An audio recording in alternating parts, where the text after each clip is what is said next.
Ang kwento ni Tomby. Ang kwentong ito ay hango sa totoong buhay. Mula ito sa isa nating tagapakinig na itago na lang natin sa pangalang Simon. Walang eksaktong taon. Probinsya ng Negros. Ulilang lubos na ang batang si Simon. Ang tanging nagpalaki na lamang sa kanya ay si Tatang Eliseo na ama ng ina. Ngunit nang mag-edad 14 si Simon, na maalam na din ang lolo. Bagaman nasa murang edad, nagawa ng batang mairaos ang pang-araw-araw na pangangailangan sa pamamagitan ng pagtatanim ng gulay. Pinagsasabay nito ang pag-aaral sa sekundarya at pag-aalaga ng maliit nilang taniman ng sitaw. Hanggang sa tuluyan ng nagbinata, natuto ng ibang pamamaraan sa pagtatanim. Kinaaawaan si Simon ng mga kapitbahay. Mag-isa na lamang ito sa buhay at pilit na kumakayod para sa sarili. Ngunit sa kabila ng ganitong tingin sa kanya, ni minsan hindi nagpakita ng kahinaan si Simon. Paminsan-minsan ay naaalala nito ang mga magulang, lalo na si Tatang Eliseo na nakasama ng mas matagal. Naiiyak na lamang si Simon sa tuwing bumabalik ang masasayang alaala sa kanyang isipan. Tatang Eliseo, alam ko po, nasa tabi na kayo ng may liga at tinatamasa ang kayamanang inipon nyo dahil sa kabutihan ng puso nyo. Siguro, magkapit-bahay kayo dyan ni Mama at Papa, no? Ikamusta mo na lamang ako sa kanila, ha? Palagi mo na din akong bantayan. Minsan kasi, parang pinanghihinaan na ako ng loob eh. Wika ng binata habang nagtitirik ng kandila sa puntod ng mga magulang at ni Tatang Eliseo.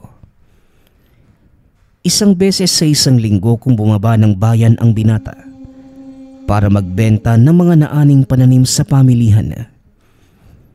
Mabilis naman itong nauubos dahil bukod sa sariwa, napakagandang klase pa ng mga sitaw at kalabasa. O Simon, mabuti naman at dito ka na. May nagbabay-ari na ba niyang 6 na bungkus ng sitaw mo?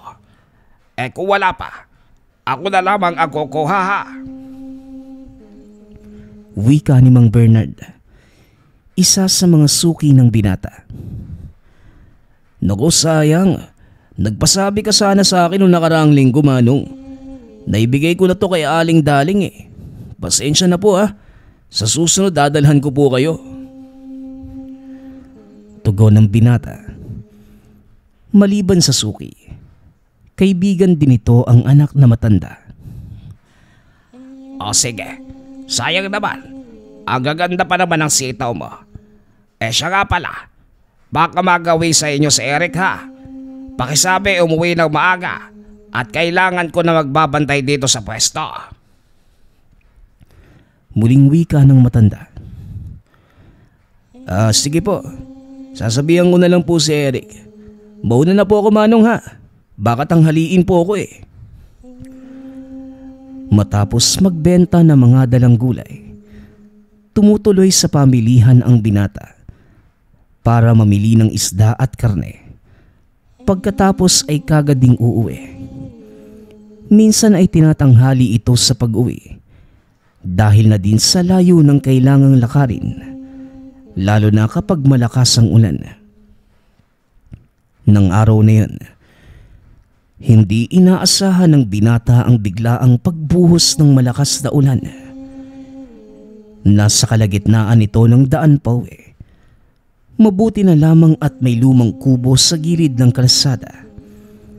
Nagpa siyang sumilong ang binata para patilain ang ulan. Naupo ito sa sulok at para hindi lamigin ng tuluyan, Nagpaningas ng apoy si Simon. Hindi namamalaya ng binatang nakakaidlip siya habang nakaupo sa harapan ng ginawang siga. Nakapikit ang mga mata ng binata, bahagyang nakakatulog. Nang makarinig ito ng boses na tila nanggagaling sa ilalim ng lupa.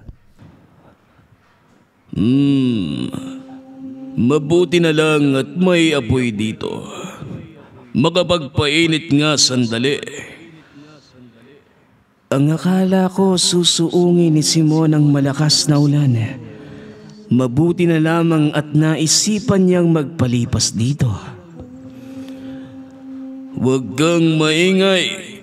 Mamaya marinig tayo niyan. Huwag kang mag-alala. Tulog na tulog yan. Nako, naloko na. Biglang iminulat ni Simon ang mga mata. Hinahanap ang mga nagsasalitang nilalang. Ngunit wala naman itong nakita sa paligid.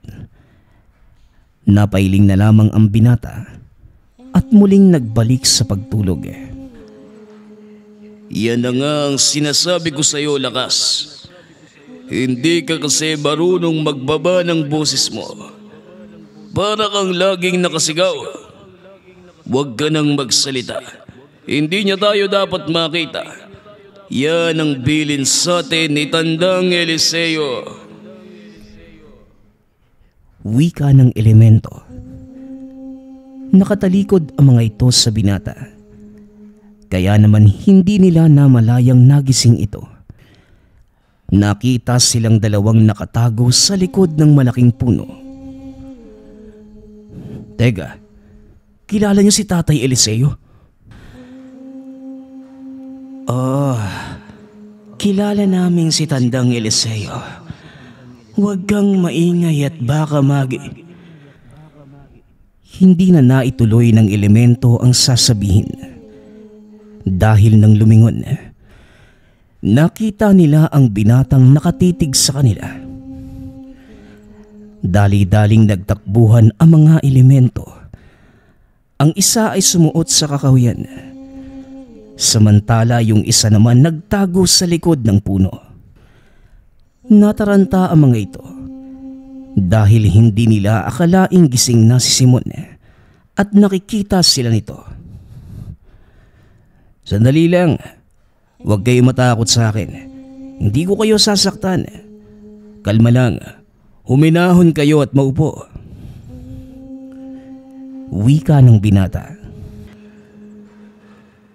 Hindi naman kami natatakot sa iyo.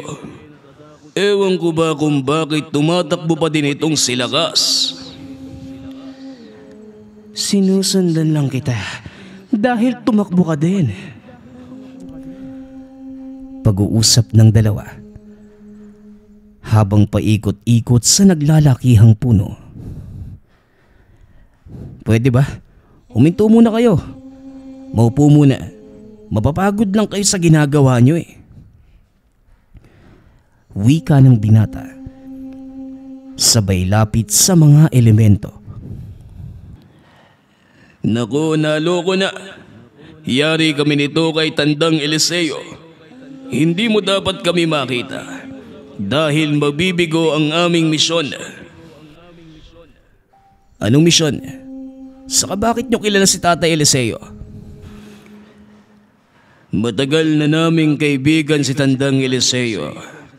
At ikaw, matagal ka na din naming sinusubaybayan. Kahit nung bata ka ba, simula nang kupkuping ka ng matandang yon. Wika ni Gilas. Bakit hindi ko kayo nakikita noon? Sa ano pala yung pangalan nyo? Ang pangalan ko ay Gilas. At ang kasama ko naman ay si Lakas. Kami ang mga tikbalang nagabay ni Tandang Eliseo. Ganun ba? Ikinagagalaw ko kayong makilala. Wika ng binata. Marami pang napag-usapan ang mga ito. Naaliw naman sa pakikipagkwentuhan si Simon hanggang sa hindi nito namalayan na hapon na pala at ilang oras nang tumila ang ulan. Nako, mukhang nakalimutan mo na yatang kailangan mong umuwi. Papalubog na ang araw, Simon. At alam mo ang panganib ng gabi dito sa bahaging ito ng kagubatan. Bilisan mo, bago pa tuluyang mawala ang liwanag. Wika ni Gilas. Oo nga no. Nako, mukhang nabulok na din tong karne at isda. Sayang naman. Tugon ng binata. Ngunit hinawakan ng tikbalang ang dala ni Simon at nagsabing, Hindi mabubulok yan. Sige na, tumuloy ka na at nakasunod lamang kami sa iyo. Naglakad pauwi ang binata at nang dumating sa tahanan, kagad na inasikaso ang dalang karne. Nagulat si Simon dahil kagaya ng sinabi ng tikbalang, hindi nga ito nabulok. Dali-dali niya itong nilagyan ng maraming asin para maburo. Matapos ay sinabit sa tapahan o lagayan ng kahoy sa itaas ng kalan. Matapos makapagluto ng hapunan, naupo ang binata sa sala upang bilangin ang natitirang pera mula sa kanyang pinagbentahan ng gulay. Napangiti ito dahil unti-unti nang bumibigat ang malaking buho ng kawayang ginawa niyang alkansya. Ano naman ang gagawin mo sa napakaraming bariyang yan? Tanong ng tikbalang. Bahagya pang nagulat ang binata dahil hindi ito sanay na may ibang kasama sa bahay. Anak ng Gilas naman, huwag ka naman biglang lilitaw at magsasalita. Alam mo nang sanay akong walang kausap dito eh. Iniipon ko yung mga to para kung sakaling may gusto akong bilhin, mabibili ko. Saka, bala ko kasing bumili ng kalabaw eh. Hindi ko mabungkal na maayos yung lupa sa taniman. At baka pag nagtagal pa, tuluyan na itong tumigas. Kalabaw? Sa tingin mo mabibili ba ng mga bariyang yan ang isang kalabaw? Siyempre, hindi pa sapat ang halagang to. Kaya nga ako nag-iipon eh. At pag nalikom ko na ang sapat na halaga, saka ako bibili. Ang tagal naman nun. Bukas pumunta ka sa kawayanan. May ibibigay sila ka sa'yo.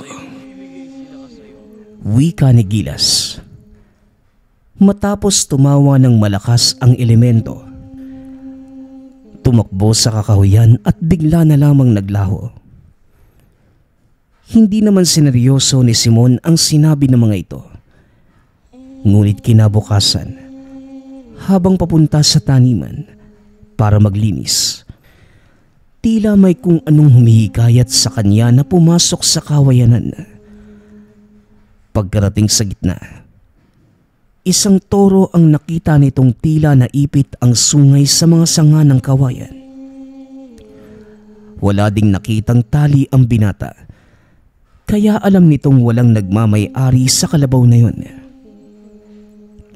Dali-daling bumalik sa tahanan si Simon para kumuha ng malaking lubid.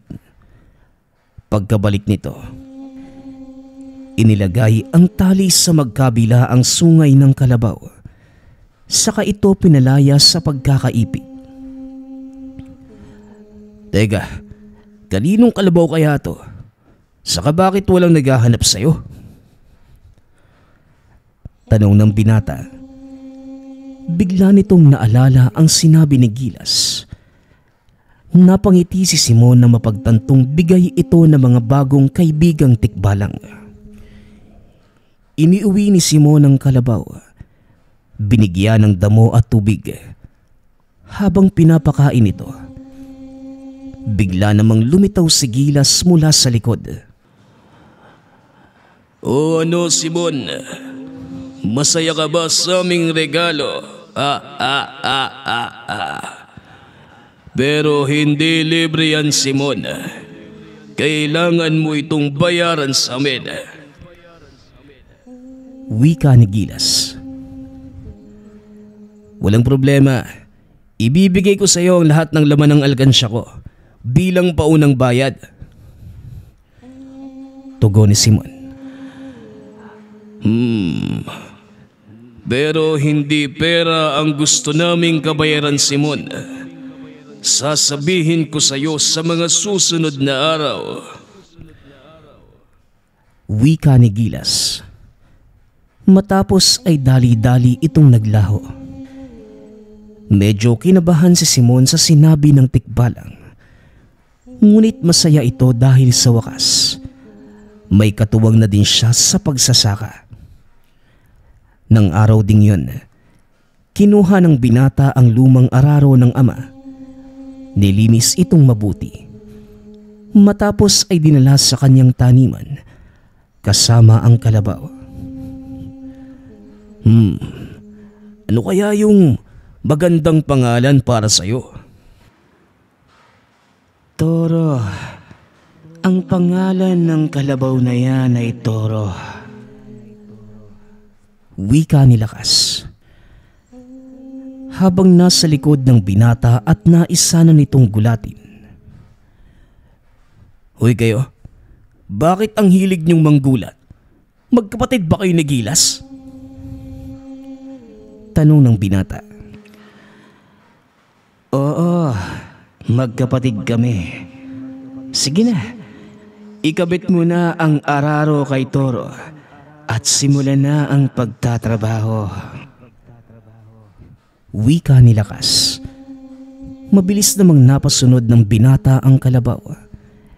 Dahil hindi namang gaanong kalakihan ang taniman, mabilis itong natapos ni Simon. Dinala nito sa sapa ang kalabaw. Pinainom ng tubig. Matapos ay hinayaang kumain ng damo sa paligid. Habang nakaupo sa ilalim ng puno ang binata, nakita nito ang isa sa mga kapitbahay. Pasan-pasan ang isang sako ng kalabasa. O Mang Noli, tulungan ko na po kayo. Ilapag nyo sa karosa ang dala nyo nang hindi na kayo mahirapan. Paahon pa naman yung daan natin. Wika ni Simon. Laking pasasalamat na matanda. Walang pagdadalawang isip na nilapag ni Mang Noli ang dala at naglakad kasabay ni Simon. Maraming salamat, Simon. Teka, kanino palang kalabaw ito? Tanong na matanda. Sa akin po. Ang totoo niyan, kahapon ko lang yan nakuha. Aba, mukhang sineswerte ka sa pagsasaka ha. Tignan mo nga naman, nakabili ka ng sarili mong kalabaw. Hindi naman po siguro, Tatang. Nag-iipon po kasi ako eh. Saka may mga tumulong din sa akin para magkaroon ako ng katuwang sa pagsasaka. Wika ni Simon. Hindi lamang si Mang Noli ang natulungan ng binata, kundi maging ang ilan sa mga karatig sakahan. Laking pasasalamat ng mga ito sa kanya dahil kahit papano napagaan ang kanilang gawain. Naging maayos naman ang pakikitungo ng mga tao sa binata. Kinagiliwan ng mga taga-baryo ang pagiging matulungin ni Simon. At dahil dito, isa sa mga kabaryo ang nagkaloob sa kanya ng mas malawak na lupang sakahan. Simon Iho, wala akong ibang pwedeng pagkatiwalaan ng lupang sakahan ko. Ayoko namang ipagbili ito dahil nanghihinayang ako. Pwede bang ikaw na muna ang tumingin-tingin? Wika ni Mang Temyo, isa sa mga naging kaibigan ni Tatang Eliseo. Wala naman pong problema sa akin, Mang Temyo. Kaso, baka anong sabihin ng mga kamag-anak nyo ha? Naku Iho, huwag mo silang alalahanin. Isa pa, wala na din naman akong malapit na kamag-anak na nandito sa baryo. Halos lahat sila ay nasa syudad nakatira, kaya wala na ding iintindi ng sakahan ko. Hindi naman tumanggi si Simon dahil maging ito, nangihinayang din sa sakahan ni Mang Temyo. Maganda ang pwestong yon dahil bukod sa nasa tabi ng daan, malapit pa ito sa irigasyon. Hindi mahihirapan si Simon sa pagpapatubig. O sige po, pero sa oras na gusto niyo nang bawiin, magsabi lang po kayo ha. Tugon ng binata. Ito ang naging simula ng unti-unting pag-unlad ng pamumuhay ni Simon. Dahil dito, hindi maiiwasan ang mga taong naiinggit. Nagtataka ang mga ito kung paanong nagawa ng binata na umasenso. Ang ilan sa mga kababaryo, inakalang ang kalabaw na si Toro ang nagbibigay ng swerte kay Simon. Kaya tinangka nila itong nakawi ng ilang beses. Ngunit nabigo lamang sila dahil marunong umuwi ang kalabaw kahit walang taong gumagabay dito. Simon, baka ilang ulit nang nanakaw ang alaga mo. Hindi ka ba nababahala? Tanong ni Gilas. Naku Gilas, hanggat wala naman silang ginagawang masama kay Toro at nakakauwi naman ang alaga nating kalabaw, wala namang dapat ikabahala Ewan ko ba kung anong meron sa inyo ni Tandang Eliseo at napakabait nyo sa mga taong pinagsasamantalahan ang kabutihan nyo. At sa halip na gumante ng mabuting gawa, kinaiinggitan pa kayo at gustong hilahin pababa. Hayaan mo lang sila Gilas. Alam mo, kagaya ng sinabi ni Tatang Eliseo, mag-ipon tayo ng kayamanan sa langit sa pamamagitan ng paggawa ng kabutihan sa kapwa. Sila naman ang nagdadala niyang balang araw kaya hayaan mo lang. Wika ni Simon. Ngunit habang tumatagal, lalong lumalala ang ginagawa ng may inggit sa binata. Hanggang sa umabot na sa puntong maging siya ay nalalagay na din sa peligro. Isang hapon, habang naglalakad pauwi galing sa bayan, sinalubong ito ng ilang kababaryo. Mabuti naman at nakasalubong ka namin, Simon. Alam mo, papunta sana kami ng bayan kaso wala kami mga pera. Baka naman, meron ka dyan. Tanong ng isa sa mga kalalakihan niya. Natawagin na lang natin sa pangalang Juan. Naku Juan, pasensya na kayo ha. Nakapamili na kasi ako At kung meron mang natira, nakalaan na ito para sa mga susunod na araw. Ganun ba? Tinatanggihan mo kami? Nakalimutan mo na yatang anak ako ng kapitan. Pananakot ni Juan.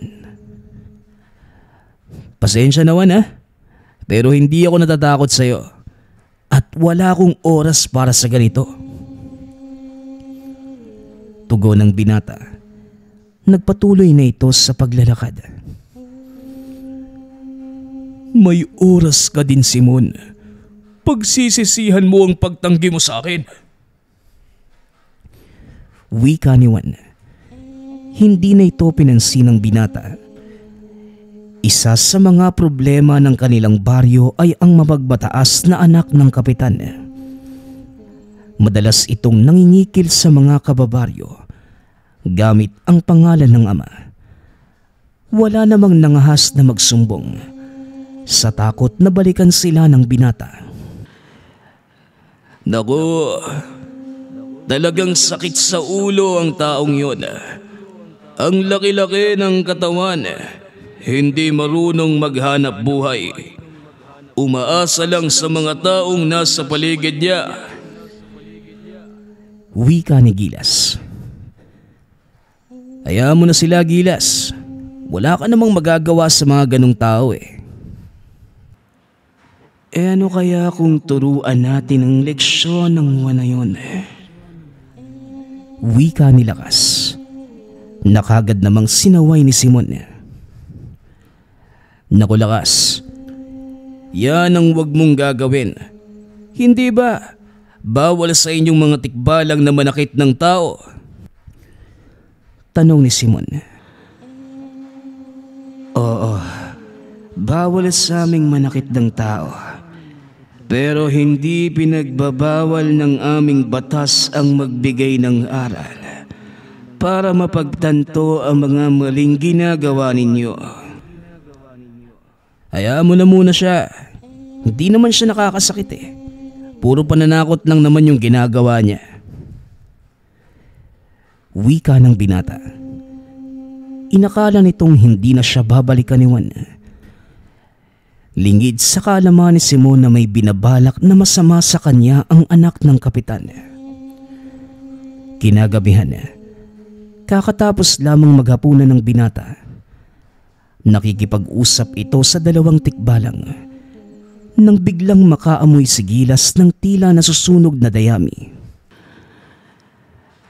Simon, may naiwang ka bang kahoy sa buwan? Mukhang may nasusunog. Imposible ang gilas. Binuhusan ko ng tubig yung mga natitirang baga kanina eh. Wika ni Simon. Ngunit maging siya ay naamoy din ito. Kalaunan, napansin ng binatang kumakapal ang usok sa silid. Simon, mukhang nasusunog ang iyong tahanan. Wika ni Gilas. Dali-dali itong lumabas ng silid. Laking gulat ng binata dahil halos kalahati na ng kusina nito ang kinakain ng apoy. Lumabas ng tahanan si Simon upang kumuha ng balde at nakita nito si Juan na nakatayo sa labas ng bakuran habang may hawak-hawak na sulo. Ano Simon? Naniniwala ka na ba? Sa ngayon bahay mo pa lang ang susunugin ko. Pero sa susunod na tatanggihan mo ko, baka pati ikaw, gawin ko ng abo. Wika ni Juan, sabay takbo. Mabuti na lamang at naagapan ng binata ang apoy. Matapos maapula ang sunog, muli itong kinausap ng dalawang tikbalang. Hindi na maganda ang ginawa niya sa pagkakataong ito. Ano Simon, magtitimpe ka pa rin ba? Alam mo, isang utos mo lang. Paparusahan ko ang taong yon.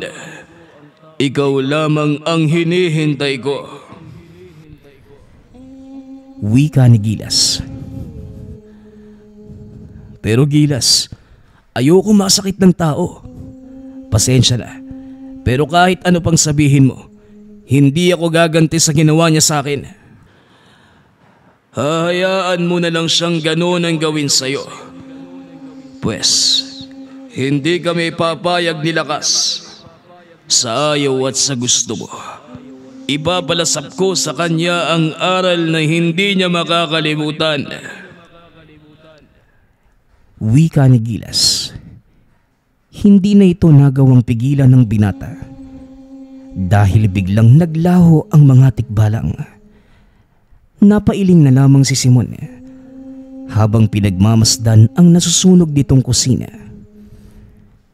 Kinabukasan, maagang naghakot ng kawayan at mga kugo ng binata para ayusin ang nasirang bahagi ng tahanan. Pinuntahan ito ng ilan sa mga kapitbahay upang tulungan. At hindi pa natatapos ang araw, nagawa nilang maisaayos ang nasirang tahanan ng binata. Sinaulo talaga yung anak ni Kapitan eh. Hindi ko malaman kung anong meron sa utak ng binatang yon. Kahit nang maliit pa siya, bisto lang demonyo. Alam mo bang may sabi-sabing Siwan ang dahilan ng pagkamatay ng nanay niya? Wika ni Mang Noli. Nadinig ko nga rin po yan, Mang Noli. Wala naman tayo magagawa. Dahil ganyan na yung pagkatao ni Juan. Siguro, tayo na lang ho ang umiwas. Tama ka naman, Iyo. Pero hindi sa lahat ng panahon. Pero wala naman tayo magagawa. Dahil wala ni isa sa mga taga-baryo ang may gustong labanan si Juan. Kaya nga po, Manong mas mabuti pang umiwas na lang kaysa magkaroon pa ng mas malaking problema. Alam mo bang may ginawa ding kahayupan sa anak ko ang grupo ni Juan? Kung natatandaan mo, 5 taon na ang nakakaraan. Pinatay ang anak kong si Isabel. Si Juan ang salarin Simon. May ilang nakakita.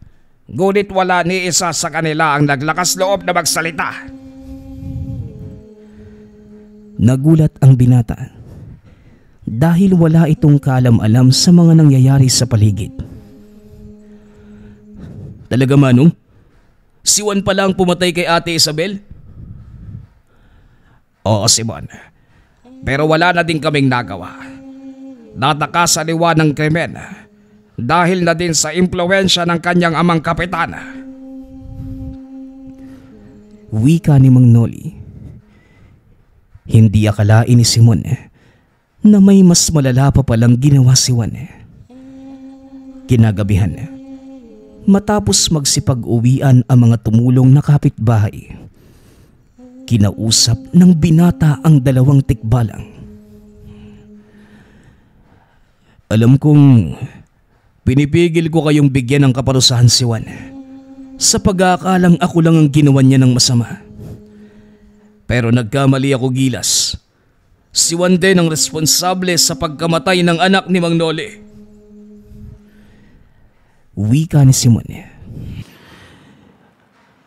Ano bang sinabi ko sa'yo? Walang gagawing mabuti ang taong yan. Kaya ngayon pa lang, kailangan na nating putulin ang sungay. Ano ang balak mong gawin ngayon? Tanong ni Gilas. Siguro nga tama kayo. Kailangan natin siyang turuan ng leksyon. Ikaw na ang bahala, Gilas. Tugon ni Simon. Napangiti si Gilas dahil ito ang matagal na niyang hinihintay. Alam mo ba, Simon, matagal ko nang gustong magparusa ng masasamang tao. Lalo na ang mga kagaya ni Juan. Huwag kang mag-alala, Simon. Ako nang bahala. Malalaman mo na lang kung ano ang gagawin ko sa Juan na yun. Umiwas ka munang magpakita sa baryo. Dahil maaari ka nilang pagbintangan sa mangyayari. Wala naman akong balak na buwaba sa baryo Kaya ayos lang. Huwag mo lang papatayin, Gilas. Turuan mo lamang ng leksyon. Huwag kang mag-alala. Dahil wala akong balak na pumatay ng tao. Matapos ang pag-uusap na yon, kagad nang umalis si Gilas. Natulog na din ang binata. Napagod ito sa buong araw na pagkukumpuni ng nasunog na kusina. Kinabukasan, maagang nagpunta sa bukid si Simon upang magtrabaho. Nang mapadaan ito sa mga kalalakihang nag-uusap, nakipagbatian lamang ang binata. Tumuloy na din sa paglalakad. Sa kalagitnaan ng pagtatrabaho, biglang nagpakita si Lakas. Hindi maipinta ang mukha na tila nag-aalala. Anong nangyari, Lakas? Bakit parang napisaan ka ng itlog sa ulo? Tanong ng binata. Sigila, Simon. Napahamak siya. Tugon ng tikbalang. Anong ibig mong sabihin? Paanong napahamak? Ang mabuti pa, sumunod ka na lang sa akin para siya mismo ang magsabi sa'yo. Muling wika ni Lakas. Dali-daling inayos ng binata ang mga kagamitan. Umuwi ng tahanan. Pagkarating sa bahay, nakita nito si Gilas na nakahiga at sugatan. Anong nangyari, Gilas? Bakit may sugat ka? Tanong ni Simon. Kaya pala malakas ang loob ni Juan dahil may alaga silang sigbin. Kamunti ka na akong mahuli. Mabuti na lang at dumating itong si Lakas. Tugon ni Gilas. Sigbin? Paano nangyari yun? Mula sa angka ng sigbinan si Juan at pinoprotektahan sila ng isang pamilya ng sigbin. Medyo mahihirapan akong kalabanin sila kung kapangyarihan ko lamang ang aasahan. May magagawa ba ako, Gilas? Hindi na biro ang nangyayaring ito. Kailangan na siyang mapigilan bago pa man tuluyang makapanakit ng iba. Sa ngayon, kailangan munang magpagaling ni Gilas. At sa oras na makabalik kami, saka tayo gagawa ng paraan. Hindi natin siya kakayanin. Kaya hanggat maaari, iwasan mo ang makipagkomprontahan sa kanya. Wika ni Lakas. Matapos ay naglaho ang dalawang tikbalang. Sinunod naman ng binata ang sinabi ng mga ito. Mabuti na lang at wala siyang aanihing gulay. Kaya hindi rin makakababa ng bayan ang binata. Wala namang nangyari na mga sumunod na araw. Hanggang sa muling makabalik si Gilas. Sa pagkakataong yun, hindi lamang silang dalawa ni Lakas ang dumating. May mga kasama akong engkanto na maaaring makatulong sa atin. Hindi birong kalaban ang mga sigbinan, Simon. Wika ni Gilas. Pinagbasda ng binata ang bakuran. Iba't ibang engkanto ang naroroon. Mabuti naman kung ganun. Ayoko na din kasing madagdagan pa yung mga napapahamak. Sa ngayon, hayaan na muna natin silang gawin ang gusto nila. Pero pagdating ng tamang panahon, magbabayad sa akin ang mag-amang yan. Wika ni Gilas. Ang ibig sabihin ni Gilas, nag-iipon pa kami ng sapat na katibayan na hindi lamang mga tao ang sinasaktan nila. Bagaman kasama namin sa pagpunta ang mga engkantong yan, hindi sigurado kung lalaban sila sa panig natin. Kailangan pang mapatunayan na nakapinsala ang mag-amang sigbinan. Hindi lang sa mga tao, kundi maging sa mga engkanto. Wika ni Lakas. Hindi pa ba sapat na patunay yung nagawa nila kay Gilas? May kakayanan silang manakit ng engkanto at tao. Para sa akin, sapat ng dahilan yon para mapigilan sila. Wika ni Simon. Iba ang batas na umiiral sa mundo ng engkanto, Simon. Hindi sapat ang kwento o haka-haka lang. Kailangang makita ng sarili naming mga mata ang pangyayari bago gumawa ng pagpapasya, lalo pa kung ang nakasalalay ay buhay. Di kung ganun, kailangan nating bantayan ng kilos ni Juan at ng ama niya. Wala kang dapat ipag-alala. Sa mga oras na ito, may mga engkanto nang nakasubaybay sa kanilang tahanan at nakasunod sa kanya. Ang gagawin mo na lang, huwag magpapahalata. Gawin mo lamang ang nakasanayan mong gawain sa araw-araw. Sinunod ng binata ang sinabi ng dalawang tikbalang. Wala namang nangyaring kakaiba. Ngunit isang umaga, habang nagtatrabaho sa bukid, napadaan ang grupo ni Juan. May dalang pakwan at iba pang prutas ang mga ito. Uy, mabuti naman at andito ka, Simon. Kukubra sana kami ng mga porsyento nyo eh. Utos ni tatay. Pero mukhang wala pang bunga yung mga pananim mo. Siguro, pera na lang yung ibayad mo sa amin. Wika ni Juan. Nagtawa na naman ang mga kasamahan nito. Samantalang si Simon naman, pinipigilan ang sarili. Pasensya ka naman ha, pero wala akong ibibigay sa inyo eh. Kahit isang kusing. Pinaghihirapan namin ng lupang ito at wala kayong karapatang kumuha ng kahit anong parte mula rito. Marunong ka nang sumagot. Hindi ka pa ba nadala sa nangyari sa'yo? Pasalamat ka nga, bahay mo lang yung sinunog ko eh. O baka naman, gusto mong pati ikaw sindihan ko? Hindi ako natatakot sa iwan. Ayoko lang ng gulo. Kaya hanggat maaari, umalis ka na sa harapan ko. Wika ng binata. Biglang hinila ni Juan ang kwelyo ng damit nito at sinampal. Aba, ang lakas naman ng loob mong sabihin sa akin yan.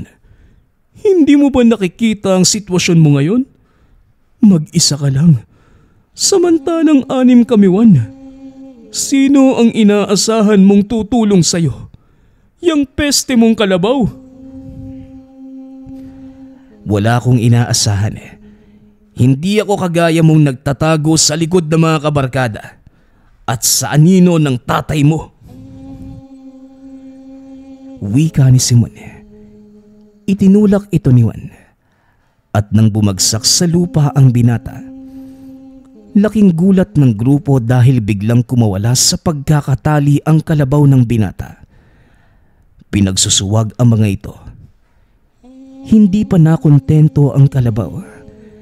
Pinag-aapakan pa nito ang mga nakabulagtang kalalakihan. Mabilis namang nakatakbo si Juan, kaya hindi ito naabutan na nagwawalang kalabaw. Walang hiya ka, Simon.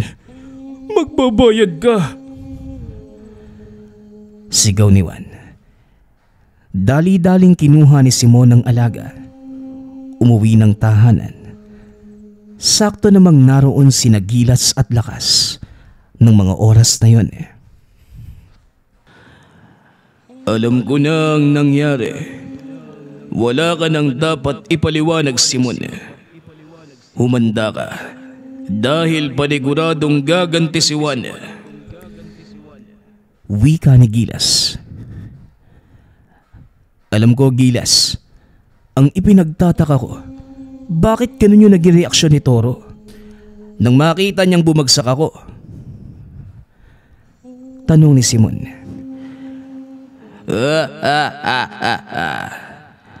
Nakalimutan mo na yatang nanggaling sa amin si Toro. Pangkaraniwang kalabaw lang kung titignan sa umaga. Pero nakita mo na ba ang itsura ng alaga mo sa gabi? Di pa, Gilas eh. Ano ba yung meron kay Toro? Tamang-tama.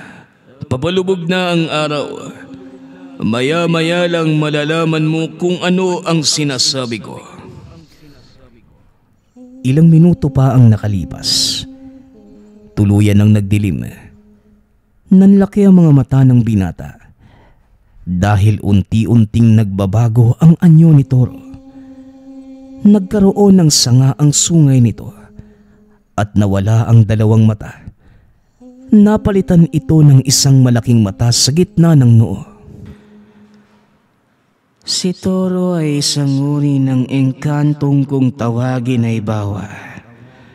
Mababait ang mga elementong yun, lalo na kapag mabuting tao ang nangangalaga sa kanila. Ngunit mabalasik din ito, lalo na kapag nasakta ng taong itinuturing nitong Panginoon.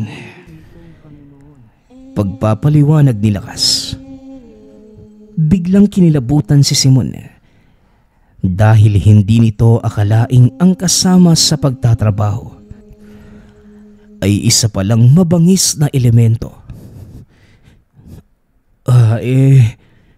Hindi naman siguro nangangain ng tao yung mga bawa, di ba? Tanong ng binata. Hindi naman. Pero hinihigop na mga ito ang kaluluwa ng mga nilalang na napapatay nila.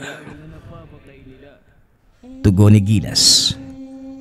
Habang nag-uusap ang mga ito, biglang nadinig ni Simon na tila may mga taong paparating. Lumabas ito ng tahanan at laking gulat nang makita ang napakadaming taga-baryong may dalang sulo. Kasama nito si Juan, maging ang ama nitong kapitan. Lumabas ka dito, Simon. Anong ginawa mo sa mga kaibigan ng anak ko? Bakit mo hinayaang suwagin sila ng kalabaw mo? Bungad ni Kapitan Manuel. Naglakad ang binata palapit sa kapitan at tumugon. Nakawala po yung kalabaw ko . Wala na akong nagawa para pigilan ito. Isa pa, kasalanan naman ng anak nyo . Kung bakit sila sinuwag ng alaga ko. Pumasok sila sa teritoryo ni Toro at nakaramdam ng pangamba ang kalabaw. Kaya sila pinagsusuwag. Wika ni Simon. Ikaw ang may-ari. Kaya dapat ikaw ang managot. Huwag mong ilalagay ang sisi sa anak ko. Dahil napadaan lamang naman sila doon. Napadaan? Juan, ano nga yung eksaktong sinabi mo sa akin? Nangungulekta kayo ng porsyento ng tatay mo sa aming magsasaka. At ano pa? Pasalamat kami dahil hinahayaan mo kaming magtanim ng tatay mo? Tama ba ako? O baka naman mali lang yung pagkakasabi mo? Wika ni Simon. Napahiya ang kapitan sa sinabi ng binata. Nadinig din ito ang pagbubulungan ng mga taong bayan. Tama si Simon, Kapitan. Alam mo ba ang ginagawa ng anak mo? Sa tingin ko hindi. Dahil pinagtatakpan mo ito. At ayaw mong malagay sa kahihiyan. Kaya nga hindi nabigyan ng hustisya ang kamatayan ng anak ko. Nagulat si Simon dahil hindi nito inaasahang sasagot si Mang Noli. Alam ng binatang mapapahamak ang matanda, kaya dali-dali niya itong inawat. Mang Noli, tama na po. Ang mabuti pa pumasok kayo sa bahay. Mamaya po tayo mag-uusap. At kayo naman po, Kapitan, makakaalis na kayo. At sana naman, huwag niyong konsentihin ang maling ginagawa ng anak niyo. Hindi porket nasa posisyon kayo, lahat ng pinagagagawa ni Juan, kahit masama at nakakapinsala, hinahayaan niyo lang. Hindi kayo karapat-dapat sa tungkulin ninyo ngayon. Pangaral ni Simon. At sino ang karapat-dapat? Ang tatay mo. Pasensya na, pero mukhang nakalimutan mong patay na siya. Yan ang nababagay sa mga taong masyadong mataas ang ambisyon. Nagkamali sila ng kinalaban, kaya maaga kang naulila.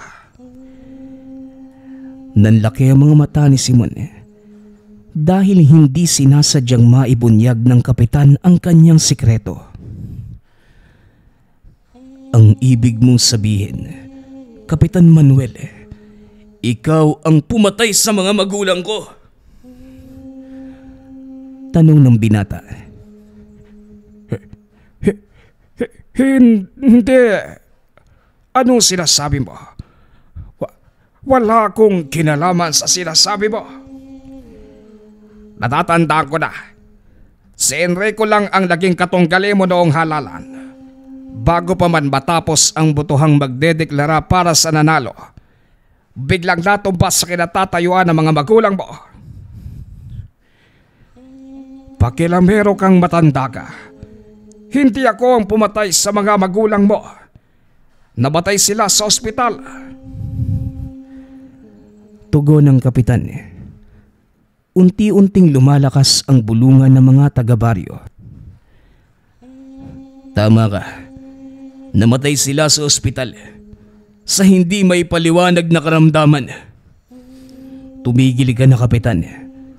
Umalis na kayo bago ko patuluyang ibunyag ang lahat ng nalalaman ko tungkol sa pagkatao mo. Banta ni Simon. Wala akong kinalaman sa mga sinasabi nyo. Naniniwala ba kayo sa taong ito? Magagawa ko ba ang lahat ng ibinibintang niya sa akin? Tanong ng kapitan. Nagsipag-alisan ang mga tao.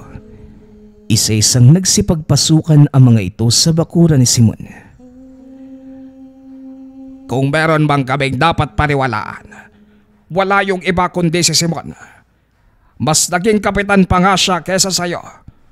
Kumikilos ang binatang ito para tulungan kaming mga tao sa paraang hindi mo naisip. Kung hindi mo pa napapansing, kapitan, malago na ang ani ng mga bukirin sa paligid. Yon ay dahil sa mano-manong hinuhukay ni Simon ng irigasyon para palakihin. Mga traidor! Matapos ang ibinigay kong tulong, yan ang ibabalik niyo sa amin. Baka walang utang na loob. Humanda kayo dahil pagbabayaran niyo lahat ang ginawa ninyo. Wika ng kapitan. Dali-daling umalis ang mag-ama sa lugar at kagad namang kinausap ni Simon ang mga taga-baryo. Alam kong hindi kayo maniniwala sa akin, pero may isang bagay kayong dapat malaman. Ang kapitang matagal nang namumuno sa ating baryo ay isang sigbinan. Nagulat ang ilan sa mga sinabi ng binata. Ngunit may ilan namang hindi nagtaka. Matagal na naming suspecha ang tungkol dyan, Simon. Mabuti nga at nakumpirma mo ito ngayon. Pero paano mong nalaman? Tanong ni Mang Noli. Hindi na po mahalaga kung paano kong nalaman ang tungkol sa bagay na yun. Kailangan nating maghanda.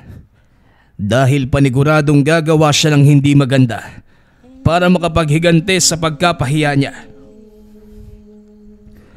Mabuti na lang at nandito ang aking pinsang si Tabyo. Alam niya kung paano kokontrahin ang kapangyarihan ng mga sigbinan. Ako nang bahalang kumausap sa kanya. Ikaw, Simon, ano nang gagawin mo? Huwag po ninyo akong alalahanin. May mga kaibigan po akong handang tumulong. Tugon ni Simon. Matapos ay kinausap na matanda ang pinsang manggagamot. Nagpaiwan ang dalawang matanda sa tahanan ni Simon upang pag-usapan ang kanilang mga gagawin. Hindi ako nagtataka kung paano mong nalamang sigbinan si Kapitan Manuel. Ikaw mismo, may mga alaga ding elemento sa bahay na ito. Wika ni Mang Tabyo. Tama ka, Manong. Pero mga kaibigan ko sila. Mga tikbalang. Tugon ng binata. Mabuti kung ganun. mas madali ang pakikipagtuos natin sa sigbinang yun. Sa tansya ko, 6 hanggang 10 sigbin ang nasa pangangalaga ni Kapitan Manuel. Hindi madaling talunin ng mga ito kung hindi mo alam ang pangontra sa kanila. Ano po ba yung maaaring gawin ng mga sigbin, Manong?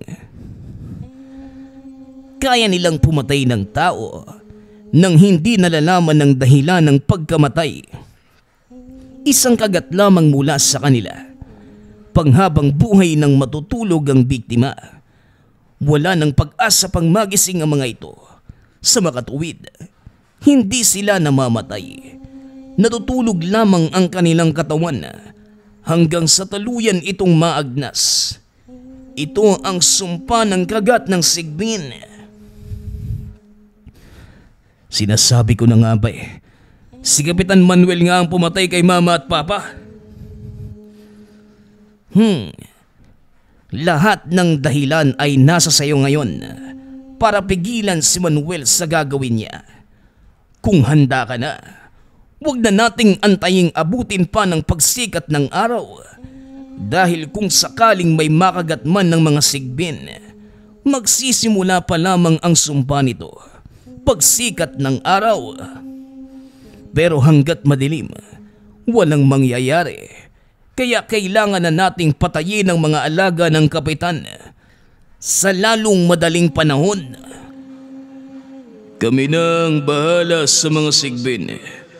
Kailangan mo lang libangin ang kapitan. Mag-iingat ka, Simon. Malinaw, Gilas. Kayo din. Mag-iingat kayo. Matapos ang pag-uusap, tumuloy na si Mang Tabyo at Simon. Pumunta sa tahanan ng kapitan. Nadatnan nila itong naglalabas na mga tapayan mula sa silong ng tahanan. Ang mga tapayang yan ang nagsisilbing tirahan ng mga alaga niyang sigbin. Tama nga ang hinala mo, Simon. May binabalak nga ang walang hiyang sigbinang ito. Wika ni Mang Tabyo. Kaya nga kailangan natin siyang pigilan bago pa maituloy ang binabalak niya.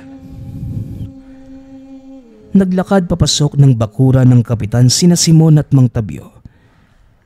Nagulat ang kapitan nang makita ang mga ito dahil hindi niya inaakalang susundan siya ng mga ito sa tahanan. Ikaw na mismo ang nagbunyag sa sarili mo. Pagbabayaran mo ngayon ang kamatayan ng tatay at nanay ko. Ikaw at ang anak mo, sisiguraduhin kong mananagot kayo sa mga kawalang hiyaang nagawa nyo.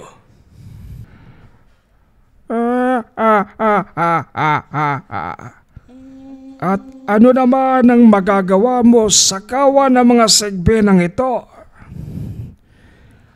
Tanong ng kapitan habang itinuturo ang mga sigbing naglalabasan sa tapayan.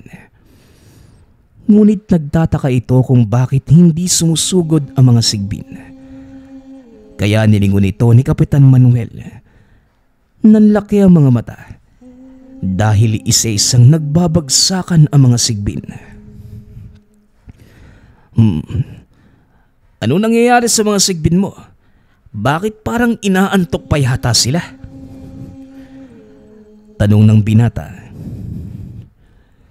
May tikbalang sa paligid. Anong ginawa mo? Bakit ka nagsama ng mga tikbalang sa loob ng dome ko? Hindi lang ikaw ang may kakaibang kakayanan, kapitan. Binigyan na kita ng pagkakataon kanina. Pero iba pa din ang nasa isipan mo. Kaya pasensyahan na lang tayo. Pag-uusap ng dalawa. Dali-daling umalis si Tabyo sa lugar dahil muling nagising ang mga sigbin. Delikado, Simon. Umalis ka na dyan. Wala kang dapat ipag-alala, Manong. Kontrolado ko ang sitwasyon. Ikinumpas ni Simon ang kamay at biglang kinuyog ng sariling mga sigbin si Kapitan Manuel. Nasa ilalim na ng kapangyarihan ni Gilas ang mga alaga nito. Hindi makapaniwala si Juan na ang mga sigbing matagal na inaalagaan ng ama ang mismong tumapos sa buhay nito. Nagmakaawa pa si Juan kay Simon, ngunit hindi nakinig ang binata. Wala na sa akin ang pagpapasya tungkol sa buhay mo, Juan. Mga taga-baryo na ang bahala sa'yo. Wika ng binata. Kinuyog na mga taga-baryo si Juan. Pinagugulpe. Sinunog din ang tahanan ng mga ito, kasama ang bangkay ng mag-ama at ang mga alaga nilang sigbin. Nagpapasalamat naman ang mga tao dahil nagawang agapan ng binata ang malaking sakuna. Matapos ang kaguluhang iyon, pinili ng mga taong wag nang magsalita tungkol sa nangyari. Sa paglipas ng mga taon, nagpatuloy ang pamumuhay sa baryo at sa pagkakataong yun, si Simon na ang naging kapitan. Hindi na naghangad pa ng kahit anong kayamanan ang binata. Inilaan nito ang pagsisikap sa mga kababaryo para matulungan sila at mapalago ang ekonomiya. Sa ilalim ng pamumuno nito, naging matiwasay ang pamumuhay ng mga residente. Nagawa nilang paunlarin ang kaisa-isang pinagkukunan nila ng pangkabuhayan. Ito ay sa tulong ni Simon at ng kanyang gabay na magkapatid na tikbalang. Nagpapasalamat nga pala ako sa lahat ng sumusuporta sa ating channel. Nawa ay patuloy niyong suportahan at pakinggan ang ating mga kwento. Hanggang sa muling pakikinig. Paalam.